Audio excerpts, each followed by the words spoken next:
Mammoth, and Mammoth is run and operated by Tommy Martin, who will be one of our panelists tonight. So we can thank Tommy for the delicious meal and arranging or covering this venue as well. And actually, the venue was provided by Ben Rule, and Ben is with Keller Williams Realty Group, and they are newer to Fort Wayne, but I just learned this about Keller Williams. It's the largest real estate group in America, in the world, or in America? I think it's in the world. If Ben was here, Ben, world? Oh, sorry. In the world. Okay.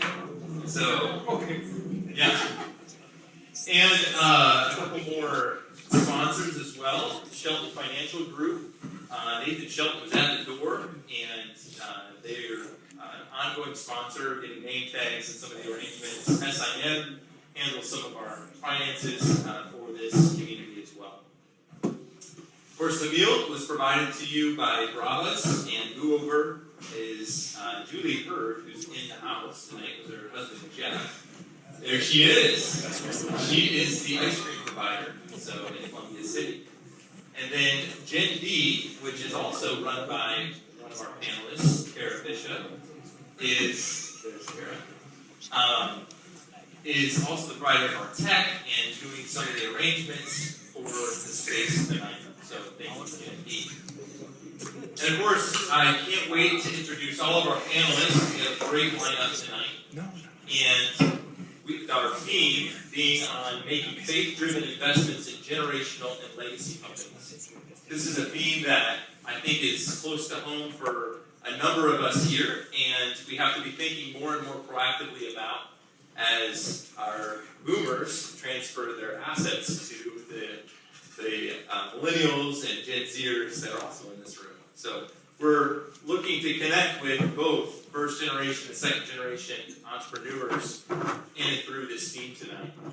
But this is why this network exists. Why does Faith-Driven Entrepreneur and Investor exist in Fort Wayne? It's because entrepreneurs shape culture. And we firmly believe this, and you are a part of shaping the culture in Northeast Indiana, and we are obviously working in a very global marketplace. And so we want to feed into those who are driven by their faith in the marketplace for the glory of God. And this is our mission statement. We exist to unite a community of investors and entrepreneurs. Sorry, it's very touchy. Let me just do it out. Can you hear that? Put it right over your chin. Maybe that's what it is. Put it right at your chin. At the chin. Yeah. Thank you. Is that better? Yes. Okay, I'm just going to stick with that. We exist to unite a community of investors and entrepreneurs across our city to equip and fund entrepreneurs who will impact the marketplace for the glory of God. So this will be a night of those three things. We have an impact speaker, we have a testimonial story, we have a couple of equipping speakers, and then finally we also have a pitch looking for increasing funding for other entrepreneurs, and you're going to hear from all three of those elements tonight. So we unite through these quarterly gatherings. We equip through faith-driven entrepreneur groups and other stakeholders. And then we also fund through City Angel Networks and Marketplace. Faith-driven Entrepreneur has a marketplace to post up-and-coming or startup or scale-up businesses with pitch decks for those who want to invest in these faith-driven companies. But this is the verse that I am motivated by when I think of generational and legacy companies. This is from 2 Timothy 2, verses 1 and 2. Timothy, my dear son, be strong through the grace that God gives you in Christ Jesus. You have heard me teach things that have been confirmed by many reliable witnesses. Now teach these truths to other trustworthy people who will be able to pass them on to others. And in these two verses, you have four generations. You have Paul to Timothy, Timothy to other faithful people who will pass it on to others. And just my personal story real briefly, my grandfather was a faith-driven entrepreneur. He was actually a sharecropper. And he ran a very small farm in the east side of Iowa. My father father, who grew up in his home, went to university in agriculture business and launched a business in West Michigan and expanded on that with faith-driven principles that his father had taught him and drew a more regional company in the agriculture industry.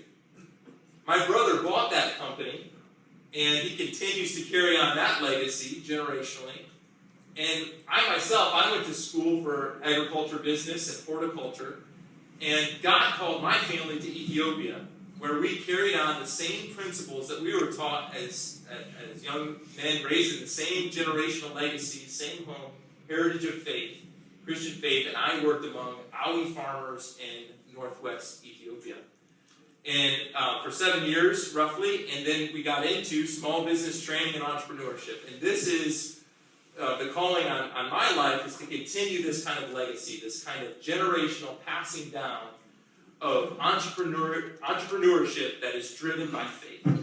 And so with that, this is kind of the night that we want to kick off. It's after a series of other events that we've already had. So I just wanted to show you what our quarterly gatherings have been about this year. In November, really, of last year, we started out with God's redemptive work in entrepreneurship.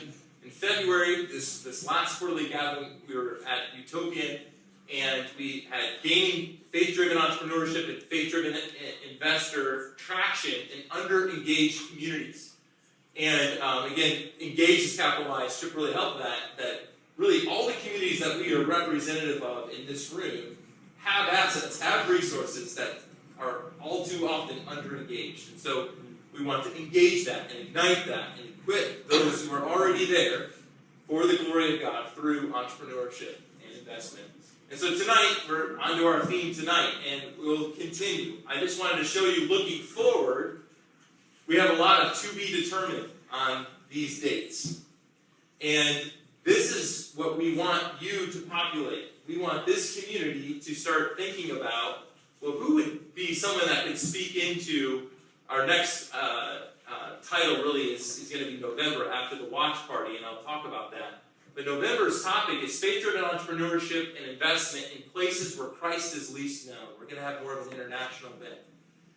Faith-driven entrepreneur is building out websites and platforms for African markets, Asian markets, and of course here in North America is a very well-established and growing communities like this and city networks like this. And so we will also join in that movement and start talking about how do our businesses here in Northeast Indiana affect the nations? How are we sending out workers who are also doing business among the nations? So just start thinking about that and suggesting to myself and other committee members potential speakers on the equipping, impact, and funding pitch. But I also want to point out on September 28th and 29th, sorry, these are, I'm going to jump to this. On September 28th and 29th is a local watch party. We'll be hosting it at the summit, and this is a 2-day event.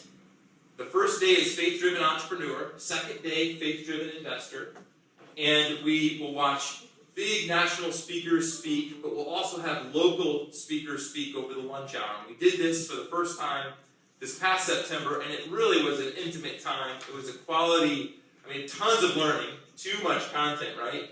But excellent content, and everyone can come away with something. And we'll be gathering for a big chunk of the day, from 10 a.m. to 4:30 p.m. And early bird tickets are good prices right now, $49 for the entrepreneur event, and the investor day is $79, or you can get a combo ticket for both days. So check that out. We'll be promoting that through our email list, but you can also go right on the Faith-Driven Entrepreneur Fort Wayne website and register there as well. So with that, I will also mention, one of the key elements about this movement is that we want to be very church-driven, church-centric. And so if you're wondering, you're from a church, you're like, boy, I'm just hearing about this. Is faith-driven just in the marketplace? We're gathering in a facility that's awesome and beautiful. Again, thanks, Ben, for welcoming us and hosting us here. But we also want to be in the church, and many of you are representing a variety of churches all throughout Northeast Indiana. And so we love the church, and we want to be in the church. So if your church wants to do a small group and go through the faith-driven an Entrepreneur video series, we offer that, and we can help you start that and lead that. It is without cost or catch. Like tonight, this is covered by sponsors, and this as well is covered by funders that make it available to everyone for free.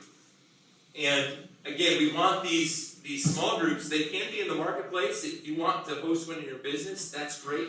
But it would be wonderful to start seeing them emerge in local churches. If you feel moved to lead one, please let me know. I would love to get you the resources you need to do that. Okay, I have the pleasure of introducing Lynn Stiglitz. Lynn Stiglitz is my pastor at the Leo Apostolic Christian Church. And he is a bivocational minister, so he's going to share a little bit from, definitely from the Word, but also as an entrepreneur as well, as a business owner. And I'm excited to listen to him and hear him. I've been thinking about having him come and speak at one of these events for a long time.